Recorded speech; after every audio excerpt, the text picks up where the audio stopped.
Hello everyone, this is Balaji. Market எப்படி முடிஞ்சிருக்குன்னு பார்ப்போம். எதிர்பார்த்த மாதிரியே ஒரு பவுன்ஸ் பேக் 24,000 மார்க்கெட் நேற்று கிட்டத்தட்ட டெஸ்ட் பண்ணியிருக்குன்றது சொல்லியிருந்தேன். நேற்று குளோபல் மார்க்கெட் கிஃப்ட் நிஃப்டியில் வந்து பாசிட்டிவாக இருந்தது. நம்ம மார்க்கெட்டும் டெக்னிக்கலாக சப்போர்ட் எடுத்ததுனால இன்றைக்கி ஒரு பாசிட்டிவ் ஓப்பனிங் கிடைக்கும்ன்றது வந்து பேசியிருந்தோம். அதே மாதிரி மார்க்கெட் வந்து கேப் அப் ஆச்சு. பட் கேப் அப் ஆச்சே தவிர இன்ட்ராடேயில் வந்து ஒரு பெரிய மூவ் வந்து இல்லை. ஸோ கிட்டத்தட்ட வந்து ஒரு 50 பாயிண்ட்டுக்குள்ளேயே தான் சுற்றிட்டு இருந்தது. பட் எனிவே நேற்றோட க்ளோசிங்லேருந்து பார்க்கும்போது ஓரளவுக்கு அப்ரிஷியேட் ஆகி வந்து மார்க்கெட் வந்து க்ளோசிங் வச்சுருக்கு. ஸோ இப்போ ஆக்சுவலாக லாஸ்ட் மினிட் வரைக்குமே வந்து பார்த்திங்கன்னா ஒரு மாதிரி செல்லிங் ப்ரெஷர் தான் இருந்தது. இந்த க்ளோசிங் ஆக்ஷன் செக்ஷன் வரதுனால ஒரு 30-40 பாயிண்ட் வந்து அட்வான்ஸில் வந்து க்ளோசிங் வச்சுருக்காங்க. ஸோ இது ஒரு நல்ல விஷயமாக பார்க்கலாம். பட் வந்து இது எப்படி பார்க்கலான்னா, லாஸ்ட்டு ஒரு 10 டேஸோட செல்லிங்க்கு ஒரு சின்ன ரிக்கவரி, அதை விட கேப் அப் கெயின் தான் வந்து ஓரளவுக்கு வந்திருக்கே தவிர இன்ட்ராடேயில் ஒரு பெரிய மூவ் இல்லை. ஸோ ஓகே, பிரீத் பண்ணலாம் அப்படின்ற மாதிரி ஓகேப்பா, மார்க்கெட் ஒரு கடுமையான செல்லிங் வந்து இப்போ லைட்டாக பவுன்ஸ் ஆகுது. டெக்னிக்கலை ரெஸ்பெக்ட் பண்ணி பவுன்ஸ் ஆகுது. நீங்கள் யோசிச்சு பாருங்கள், விழுந்துகிட்டே இருந்தது. நம்ம இந்த இடத்துல சப்போர்ட் இருக்குன்றது நம்ம டெக்னிக்கலாக சொல்லணுனால தான் நம்ம இங்கேருந்து பவுன்ஸ் ஆகிறதுக்கு வாய்ப்பு இருக்குன்றது புரிஞ்சிக்க முடியுது. அதுக்கேற்ற மாதிரி மார்க்கெட்டை அதை ரெஸ்பெக்ட் பண்ணி பவுன்ஸ் ஆகுதுன்னு பாருங்கள். இந்த கேப் அப் வந்து இதுக்கு முன்னாடி வந்துருக்கலாம், ஏன் வரல? ஸோ டெக்னிக்கல் வந்து இருக்குது அந்த இடத்துல. அந்த டெக்னிக்கல் நம்ம ரீட் பண்ணுறதுனால தான், ப்ரைஸ் ஆக்ஷனை பார்க்குறதுனால தான் மார்க்கெட்டோட சப்போர்ட்ஸை கரெக்டாக நம்மளால் ஃபைன் பண்ண முடியுது. இது வந்து எல்லாருமே புரிஞ்சுக்கணும். Okay right. ஸோ 24,231 இப்போ மார்க்கெட் வந்து க்ளோசிங் வந்துருக்கு. இப்போ அடுத்த சினாரியோனா இங்கேருந்து கண்டினியூவாக மேலே போகுமா, இல்லை கண்டினியூவாக அகெயின் செல் ஆன் ரைஸ் ஆகுமா அப்படின்றது தான் தகவல். இப்போ ஆக்சுவலாக வந்து பார்த்திங்கன்னா ஒரு சின்ன ஒரு டவுன் ட்ரெண்ட் லைன் மாதிரி போட்டிருக்கோம் பாருங்கள்.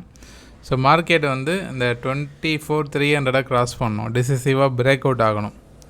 பிரேக் அவுட் ஆச்சு அப்படின்னா இந்த இடத்துல இருக்குல்ல, இந்த ஸ்ட்ராங்காக இந்த இடத்துல பிரேக் அவுட் ஆகணும். பிரேக் அவுட் ஆச்சுன்னா இந்த லாஸ்ட் 24,800 வந்து விழுந்திருந்த சின்ன டவுன் செல்லிங் வந்து முடிவுக்கு வருது, ரிவர்சல் ஆகுதுன்னு புரிஞ்சுக்கலாம். இப்போதைக்கு வந்து ஒரு ஷார்ட் கவரிங் வேலை தான் இன்றைக்கி நடந்தது. மேபி நாளைக்கு ஏறினாலும் இமீடியட்டாக ஹர்டலாக வந்து 24,300.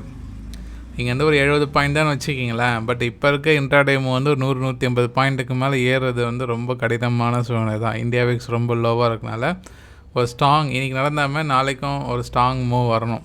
வந்ததுன்னா கான்சன்ட்ரேட் பண்ணலாம், மார்க்கெட்டை வந்து ரிவர்சல் அப்படின்னு புரிஞ்சுக்கலாம். இப்போதைக்கு வந்து ஒரு ப்ரீத்திங் அப்பர் எண்டில் 24,300 வந்து ஒரு முக்கியமான ரெசிஸ்டன்ஸாக வந்து இப்போ பார்க்கலாம். இங்கேருந்து கூட திருப்பி ஃபால் ஆகலாம். பட் வந்து ஃபர்தர் நான் திருப்பி சொல்கிறேன், யாரெல்லாம் டவுன் செல்லிங்க்கு ஃபோக்கஸ் பண்ணுறாங்களோ அகெயின் மார்க்கெட் வந்து 24,000க்கு கீழே வந்தால் தான் செல்லிங், இல்லைனா வந்து பவுன்ஸ் இந்த இடத்த தக்க வைக்கிற வரைக்கும் சப்போர்ட் ஏரியாவில் தான் இருக்குது. எனி டைம் பவுன்ஸ் ஆக தான் வாய்ப்பு இருக்குது.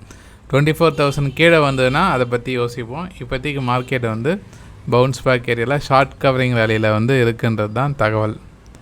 இன்னொரு சைடு கோல்டெல்லாம் பயங்கரமாக ஏறி இருந்தது, பார்த்துருப்பீங்க. 2% மேலே, சில்வர்லாம் 4% மேலே ஏறி இருந்தது. ஸோ அதுவும் நேற்று பேசியிருந்தோம். இன்றைக்கி பிரேக் அவுட்டும் ஆகி இப்போ இன்றைக்கி ஒரு ட்ரேடிங் செஷன்லேயே கோல்டு ஃபர்தராக ஏறிட்டுருக்கு. அதை பற்றி பேசுகிறேன். பேங்க் நிஃப்டியில் வந்து ஒரு பெரிய மூவே வரலை. ஸோ 57,400 கொஞ்சம் நல்லாவே கேப் அப் ஆச்சு. பேங்க் நிஃப்டி ஓரளவுக்கு நல்லா இருந்தது.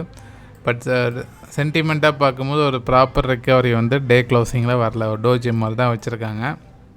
ஸோ அந்த சப்போர்ட்டை வந்து ரெஸ்பெக்ட் பண்ணி பவுன்ஸ் ஆகிருக்குன்றது தான் வியூவே தவிர இது வந்து ஒரு பெரிய இம்பேக்டட் ட்ரெண்டில் உருவாக்குலன்றது தான் உண்மை. இங்கேருந்து பார்க்கும்போது 4 ஹவர்ஸில் போட்டிங்கன்னா அந்த டவுன் ட்ரெண்ட் லைன் இப்படி தான் பாஸ் ஆகும்.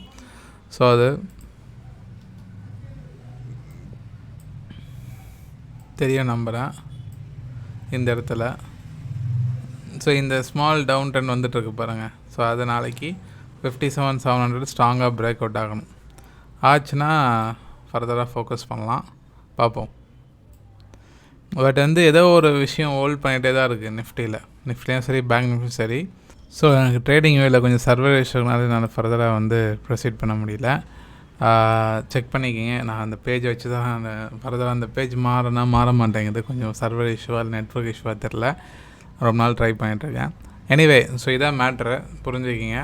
ஸோ மார்க்கெட் பொறுத்த வரைக்கும் 24,300 ஸ்ட்ராங்காக வந்து டிசிசிவாக வந்து க்ளோசிங் வந்து வரணும்.